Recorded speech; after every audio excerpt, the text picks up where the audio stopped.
to this mess, since we speaking about trash ass musicians, or can we even call her one? Was she a one hit wonder? So, bored and musically challenged has been Azealia Banks took to social media to apparently attack Charli XCX for publicly endorsing um, Democratic presidential hopeful and nominee Kamala Harris.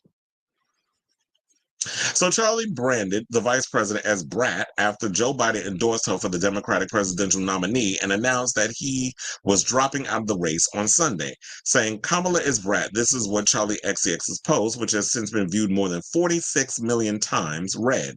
The pop star's tweet quickly went viral, sparking a fierce response from Charli's devoted fan base and catching the attention of Kamala, my name is Kamala, who's 59, who then got involved overhauling her campaign to include a reference to Charli's new album. Now, controversial musician Banks, who's 2 years older than Charli. So Azealia is 33 and Charli is 31. So she slammed Charli as uninformed and thirsty for attention in a blistering social media post. She wrote, Kamala is absolutely brat, a drunk poser. She said, a drunk, a poser, bad taste in music, party girl, uncultured as hell, thinks we are not drawing the Merck correlations. Cliche in every aspect, needs a facelift. So are you mad because she's not looking at you for inspiration? Like, first of all, Azealia, how about dropping some music instead of spending so much time and energy into throwing shade at people? Now, we could sit and debate policies and stuff till the cows come home, but for her to be saying all of this is just ridiculous.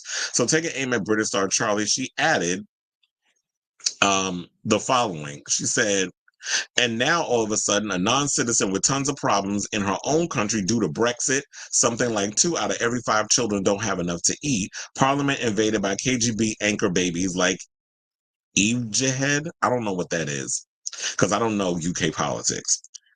UK government debt high as hell, the BS phony ass Rwandan refugee deportation scheme, English people worried about being able to heat their homes this winter.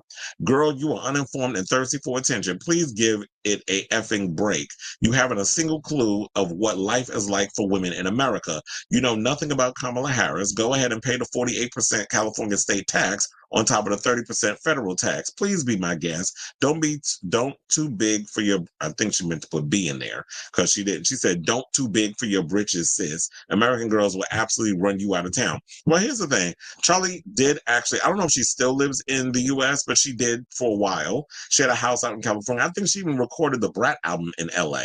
So for you to sit up here and talk about taxes and this, that, and the other, I'm sure she's aware of how much taxes she's paying on the home she was staying at or at the end of the year when it's time to pay taxes. And bitch, how you sit up in here and talk about California taxes when your ass is in Florida? So if you want to come out here and say some stuff, at least be on it with your own stuff before you go and try to throw shade at somebody else. Because I told you before that we saw Azealia, and a bunch of people sending me this in my messengers on Instagram and Facebook of Azealia Banks at a Trump rally. So I'm sitting there thinking, like, are you doing this for attention? Like, is this like a clout thing, like to keep you in the media that you were at a Trump rally? Like, what are you expecting Trump to do for you? The same thing he's probably going to do for Amber Rose and all these other shuckers and jivers that are tap dancing around that wannabe fascist and racist. He's not a wannabe racist. He is a racist because the evidence is out there. And JD Vance is way worse. And a lot of his beliefs say and do anything to win. So, some people are calling it fake, phony, performative. I didn't know that Kamala was a drunk. Does she live with her that she would know that Kamala is an addict or someone who drinks a lot? Like, how are you making accusations about somebody you don't know personally? Now, I can understand if you want to talk about her policies and where she stands on certain things, like healthcare or Israel-Palestine, that whole conflict. But for you to get mad at another artist for endorsing her when she's not the only artist, why don't you go down a whole laundry list of people? But I guess because you feel like y'all are peers in some sort of way, and y'all music is similar in a lot of ways where y'all play in the electronic dance music space.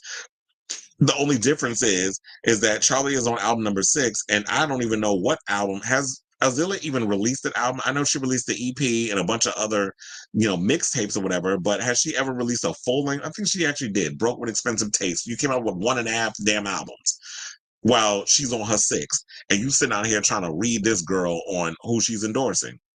So while Charli will be out here living her best life and going on this arena tour around the United States and beyond, I guess Azealia will still be in her house bitching and moaning and tweeting out stuff on social media with the hopes that her ass don't get removed yet again. So I say all this to say, what do y'all think of this story? Do Azealia need to go mind the business that pay her, or actually go find her a damn hobby? Because I'm tired of always, every time we on here and we talk, it's always her throwing shade at other artists that are doing better than her. So let me know what y'all think of this story in the comments down below.